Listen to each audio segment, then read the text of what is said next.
ఇక విశాఖ ఉత్తర నియోజకవర్గంలోని వెన్నుపోటు పాలనకు నిరసనగా చేపట్టిన ర్యాలీని పోలీసులు అడ్డుకునే ప్రయత్నం చేశారు. చంద్రబాబు పాలనపై విసిగిపోయి వైఎస్ఆర్సీపీ శ్రేణులు ప్రజలు భారీగా తరలిరావడంతో పోలీసులు అడ్డుకునే ప్రయత్నం చేశారు. దీంతో పోలీసులు వైఎస్ఆర్సీపీ జిల్లా అధ్యక్షుడు కేకే రాజు మధ్య తీవ్ర వాగ్వాదం జరిగింది. మహారాణి పార్లర్ జంక్షన్ నుంచి అక్కైపాలెం నేషనల్ హైవే వరకు జరిగిన భారీ నిరసనపై మరింత సమాచారం మా ప్రతినిధి అనిల్ అందిస్తారు. అనిల్, దిక్కులు పెక్కటిల్లేలా వైఎస్ఆర్ కాంగ్రెస్ పార్టీ శ్రేణులంతా ఆందోళన బాట పట్టాయి.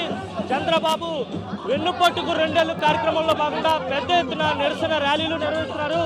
మనం చూడొచ్చు, అక్కైపాలెం మహారాణిపేట పార్లర్ నుంచి హైవే వరకు పెద్ద ఎత్తున ర్యాలీ నిర్వహిస్తున్నటువంటి విజువల్స్ మనం స్పష్టంగా గమనించవచ్చు.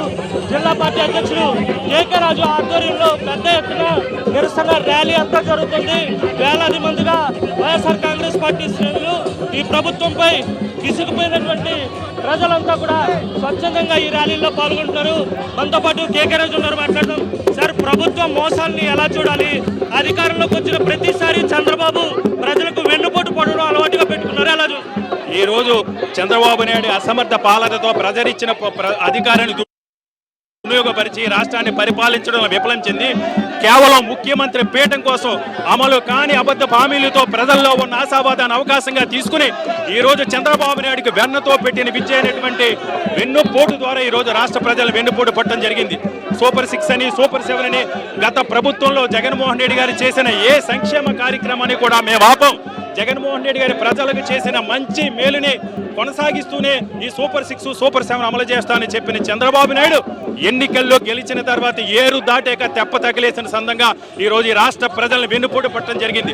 అంతేకాదు, ఈ రోజు సిగ్గు లేకుండా, ఈ రోజు ఈ ప్రభుత్వం సిగ్గు లేకుండా 20 లక్షల ఉద్యోగాలు కల్పించావని ఈ రోజు ఈనాడు పత్రికలో యాడ్లేస్తున్నాను. నేను ఒకటే ఛాలెంజ్ చేస్తా ఉన్నాను, మీరు 20 లక్షల ఉద్యోగాలకు సంబంధించి ఏ జిల్లాలో, ఏ రంగంలో, ప్రభుత్వ రంగంలో ఎంత, సేవా రంగంలో ఎంత, ప్రైవేట్ రంగంలో ఎంత, ఎన్ని ఉద్యోగాలు కల్పించారని శ్వేతపత్రం విడుదల చేసే దమ్ము ధైర్యం మీకుందా?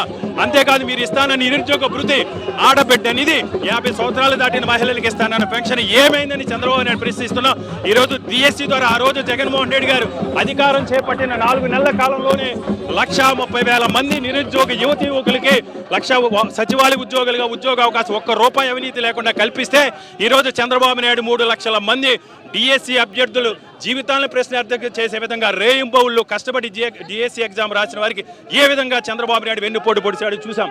అదేవిధంగా ఈ రోజు చంద్రబాబు నాయుడు ఉత్తరాంధ్ర ప్రాంతంలో పెట్టుబడుల పేరుతో బోగస్ కంపెనీకి 99 పైసలకి రూపాయలకి భూములు కట్టబెట్టి ఉత్తరాంధ్ర ప్రాంతానికి చంద్రబాబు నాయుడు ఈ రోజు వెన్నుపోటు పొడిచాడు. కాబట్టి నేను ఒకటే ప్రశ్న, మీకు అసలు సిగ్గుందా ఈ రోజు విజయోత్సవాలు జరుపుకోవడానికి? మీరు ఏదైతే ఈ రోజు ఈనాడు పేపర్లో యాడ్ చేశారో అందులో ఒక్క అంశాన్ని కూడా ఈ రోజు అమలు చేయకుండానే ఈ రోజు చంద్రబాబు నాయుడు తప్పుడు ప్రచారం చేస్తున్నారు. చంద్రబాబు నాయుడు ఎన్ని తప్పుడు ప్రచారాలు చేసిన ప్రజల విజ్ఞులు ఈ రోజు ప్రజల్ని చైతన్యపరుస్తాం.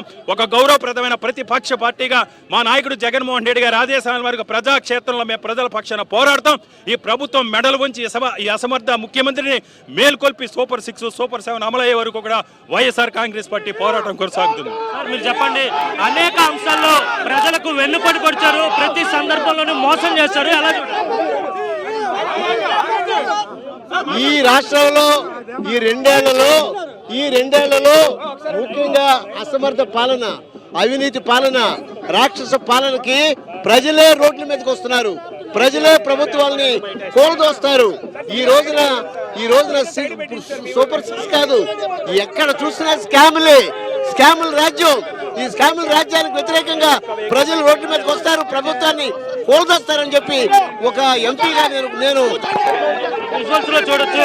పోలీసులు పూర్తిగా దురుసుగా ప్రవర్తించినటువంటి సందర్భాన్ని కూడా మనం గమనించవచ్చు. రోడ్డుపైనే బైఠాయించి నిరసన చేస్తామని చెప్పి వైఎస్ఆర్ కాంగ్రెస్ పార్టీ విశాఖ జిల్లా అధ్యక్షుడు కేకే రాజు స్పష్టం చేశారు. పోలీసులు ఎక్కడికక్కడ అడ్డుకునేటువంటి ప్రయత్నం చేస్తున్నారు. పోలీసులు తీరుకు నిరసనగా ఇప్పుడు వైఎస్ఆర్సీపీ శ్రేణులతో కూడా ఇక్కడ బైఠాయించి నిరసన చేస్తున్నటువంటి గమనించవచ్చు. చూడొచ్చు, పోలీసులు వైఎస్ఆర్ కాంగ్రెస్ పార్టీ నేతల ర్యాలీతో పాటు వెళ్తున్నటువంటి డీజే వెహికల్ కూడా పూర్తిగా అడ్డుకున్నటువంటి వైఎస్ఆర్సీపీ నేతలు ఎట్టి పరిస్థితుల్లో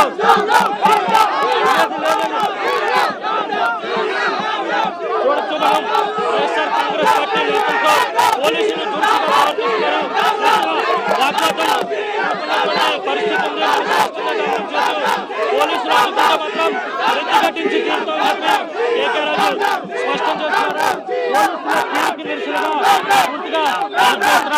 నిరాధారణ కొనసాగుతుంది. సార్ పోలీసులు మిమ్మల్ని అడ్డుకునేటువంటి ప్రయత్నం చేస్తున్నారు. పోలీసులు అడుగడుగున ఈ సమర్థ పోలీసు వ్యవస్థను దుర్వినియోగపరిచి ఏ శాంతియుతంగా ఏ నిరసన చేసినా సరే ఈ రోజు పోలీసులతో అడ్డుకునే ప్రయత్నం చేస్తున్నారు. పోలీస్ అధికారులు ప్రజలకు జవాబుదారు. ఈ ప్రభుత్వంలో ఉన్న పెద్దలకి రాజకీయ నాయకులకి బానిసలు కాదు, ప్రభుత్వానికి అధికారులు ప్రజలకి జవాబుదారు. ఈ రోజు రాష్ట్రంలో ప్రజలందరికీ కూడా అన్యాయం జరుగుతుంది. అన్యాయం జరిగిన ప్రజల పక్షాన్ని మేము పోరాటం చేస్తుంటే మేము చేసే కార్యక్రమాల్ని అడ్డుకోవడానికి తీవ్రంగా ఖండిస్తున్నాం. శాంతియుతంగా చర్చలు చేసుకుని పోలీసు దౌర్జన్యం కూడా నశించాలి. మాకు నిరసన, మేము నిరసన చేసే హక్కు డెమోక్రసీలో మాకుంది. పోలీసు కాదు ఎవరొచ్చినా మేము ఆనం. మా నిరసన ప్రజలు యొక్క నిరసన ఇది. తప్పనిసరిగా పోరాడతాం, పోలీసులను కూడా ఎదురుస్తాం.